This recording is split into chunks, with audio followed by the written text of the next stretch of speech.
एक बार ना विश्वास हट जाए, एक बार faith is lost, it becomes very difficult. You can't stay within the party and go in and declare Kranti.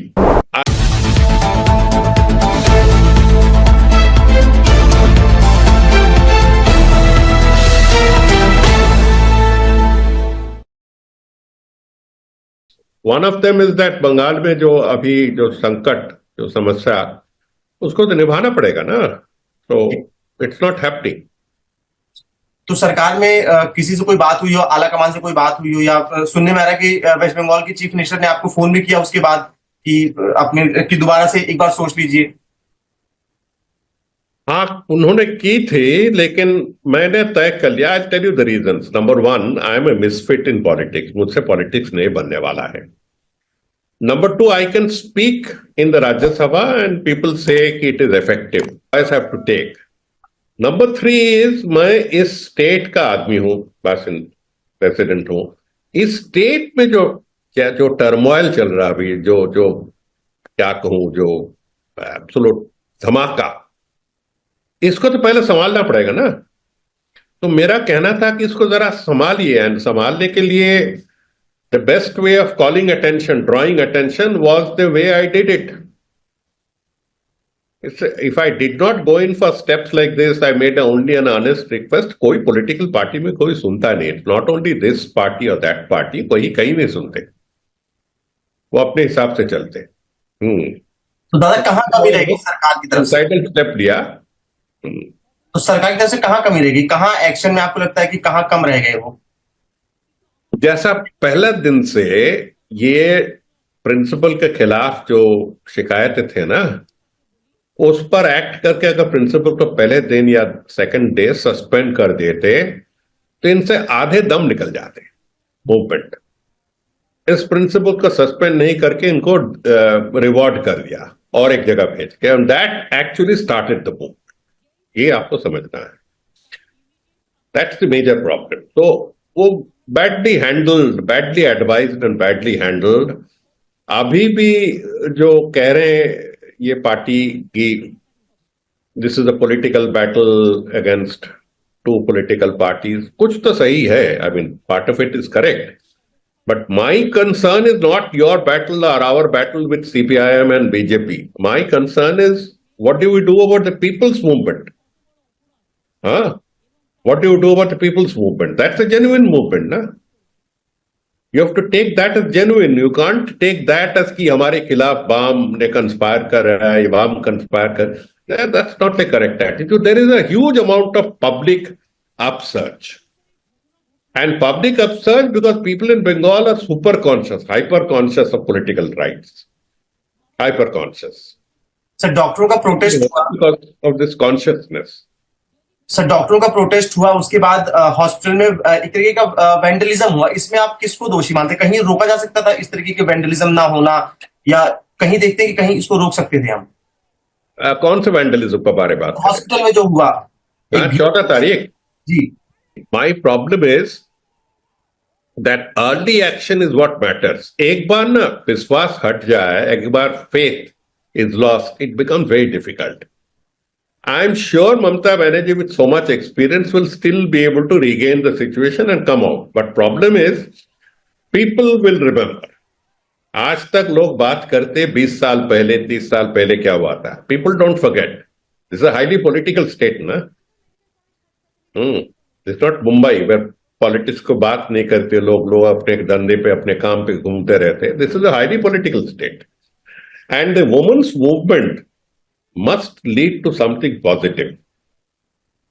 Just like you remember the Vishakha case, Yes, sir. Vishakha judgment. So this must lead to something positive. Women in Bengal are one of the most protected, most empowered women. And statistics will prove it. फिर इतने empowered होने के बावजूद भी ये लोग क्यों सड़क पर आ गए? चाहते new order, a new system. उसे सम्मान दिया जाए, सम्मान दिया जाए. सर जिस तरीके से आपने कहा कि बंगाल में एक धमाका चल रहा है, टर्मोइल चल रहा है, आपने रिजाइन किया, आपके एक कलीग कुछ दिन पहले प्रोटेस्ट तक में जाके बैठ गए, तो कहीं ना कहीं ये टीएमसी के अंदर भी टर्मोइल चल रहा है एक तरीके का? देखिए, मैं जो कहूं वो तो कुछ असर will fall on the TMC.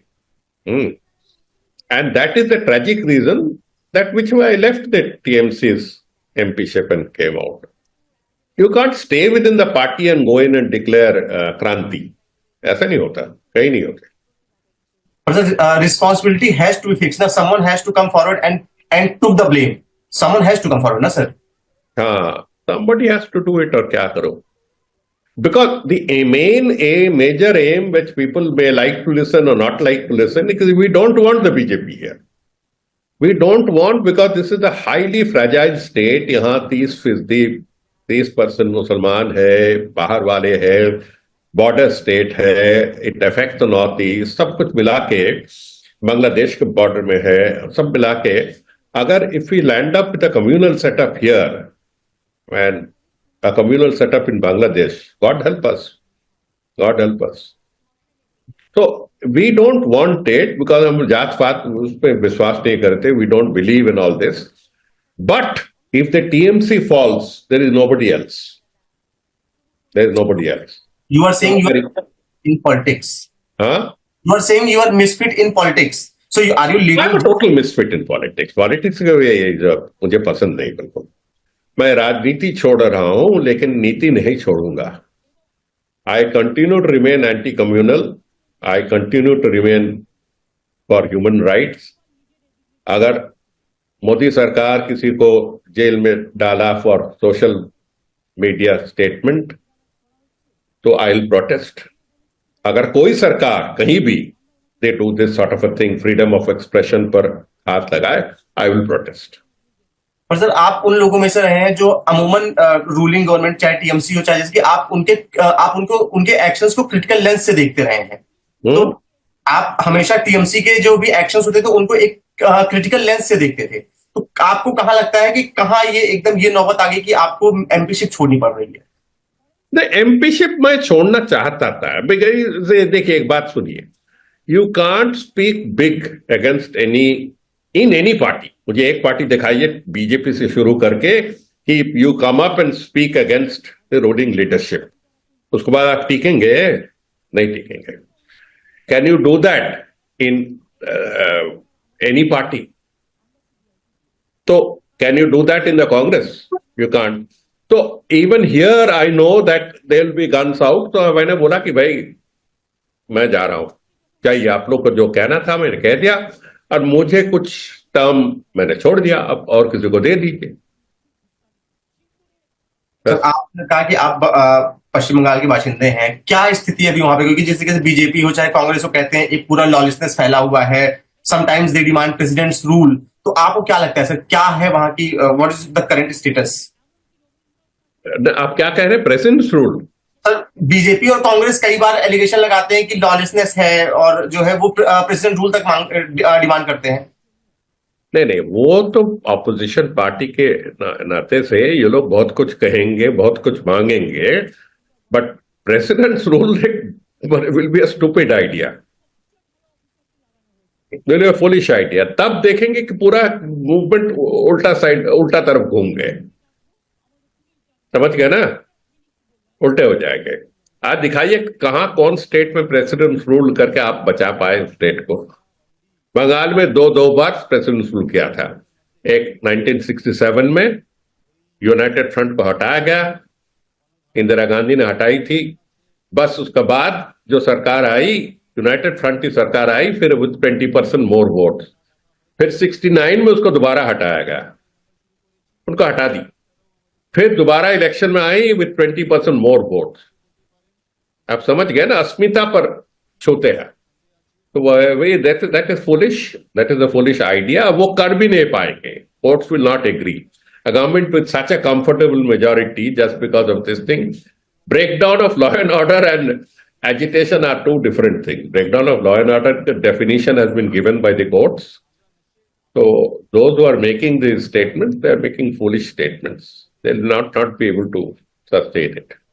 वैसे जिस तरीके की खबरें आती है वेस्ट बंगाल से, चाहे आरजी कर केस हुआ, चाहे और भी कई सारी खबरें जहां कहीं की लॉलेसनेस दिखती है, सर आपको या क्या लगता है कि किस वजह से वेस्ट बंगाल में इस तरीके की हिंसा होती है, इतना वायलेंस रहता है वहां पे? वायलेंस की एक ट्रेडिशन है यहाँ. वायलेंस का एक ट्रेडिशन है, जो ट्रेडिशन शुरू हुआ ड्यूरिंग द फ्रीडम स्ट्रगल। तो उसको हम कहते हैं the cult of bomb and pistol, तब से शुरू किया। बंगाल में वो ट्रेडिशन है, काली भक्त है, so they have this tradition of, but वो वायलेंस आम आदमी के खिलाफ नहीं। आम आदमी के खिलाफ कोई वायलेंस नहीं होते, पार्टी टू पार्टी वायलेंस, वो भी एक स्मॉल ग्रुप, लेकिन करते। हर जमाना में देखा मैंने, वायलेंस होती रहती है, बस small sectional thing, but it's something very peculiar. Sir कहीं आप आरजीकर वाले प्रोटेस्ट को तृणमूल गवर्नमेंट एरा का एंडिंग मानते हैं, या उसके शुरुआत, एरा खत्म होने की शुरुआत, the beginning of the end? हाँ, सर आरजीकर वाला जो प्रोटेस्ट है, इसको कहीं आप तृणमूल गवर्नमेंट के एरा खत्म होने की शुरुआत मानते हैं सर? नहीं, ऐसा ऐसी कोई बात नहीं, but it is a warning sign. इससे सावधान होना चाहिए, यही मेरा कहना है। जो पार्टी 85% में जितने बस मेजोरिटी लेकर जीते हैं इन द लास्ट इलेक्शन, इन अभी 2-3 महीना पहले they have swept the state, इतनी जल्दी हटा लेंगे? हाँ, ये दैट इज नॉट करेक्ट। मैं कहना चाहता हूं कि ये जो प्रोटेस्ट है, जो मांगे है, जो इनके जो आंदोलन है, इस पर थोड़ा बात कीजिए, सोचिए ना क्या किया जाए। और जो गलती हो गई उस पर भी कुछ असर, कुछ कीजिए अभी, यही मेरा कहना है कि टीएमसी कहती है कि ये पूरा प्रोटेस्ट ही पॉलिटिकल है, पॉलिटिकल लोग ये पूरा प्रोटेस्ट ऑर्गेनाइज कर रहे हैं, तो do you also think the same? हाँ, हो सकता। चलो, I have another thing to come, अब छोड़िए। And any chance to change your mind? हाँ, any possibility to change your mind? My mind? नहीं नहीं भैया, नहीं नहीं, I won't change my mind.